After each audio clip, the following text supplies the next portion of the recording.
Despite having additional money from a previous sales tax measure, the City of Oceanside says it does not have enough money for important infrastructure projects across the city. So a way to get that done is to have voters possibly approve another sales tax increase. ABC 10 News reporter Ryan Hill spoke with the city about what the money would go for and why the city's needing this influx of cash. That November ballot initiative would increase sales tax in Oceanside if it was approved by the voters by half a cent.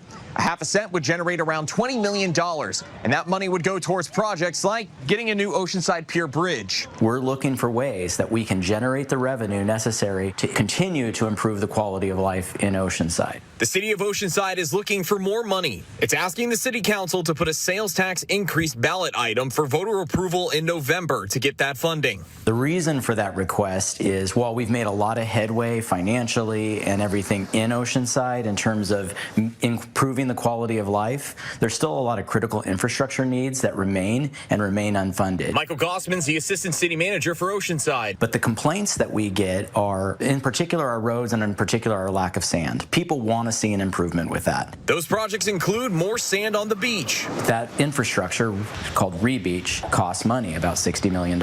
Paving roads. We need to invest $5 to $8 million a year more in our pavement management program. Building a new Oceanside PD headquarters to replace the one that's in a retrofitted grocery store in a strip mall. And it needs to be replaced, and that's about $100 million. A new pier bridge. That's about a $60 million project. And a new fire station 8 to replace this leased location. We have the land, we have the design, but we don't have the money to construct a permanent purpose-built fire station. The 0.5% sales tax increase from 8.25 to 8.75 would generate about $20 million a year.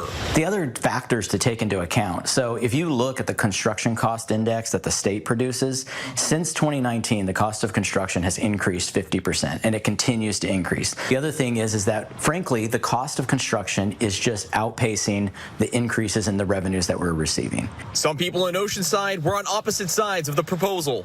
I'm fine. We got to take care of our infrastructure. We have to take care of our city. I think we are being taxed enough as is. I feel like the city has enough money, and we just haven't seen anything change with that money. This month, the City of Oceanside approved its $743 million budget for next year. I asked Gossman, did the city try to move funding around to avoid having to ask voters to approve a sales tax? So we're looking for ways to most effectively use the dollars that are given to us. But frankly, with the cost of construction the way it's going, the cost of the services and everything, we're running into the same pinch that everybody else is. So the question is, do we want these improvements to the city or don't we? Ryan Hill, ABC 10 News.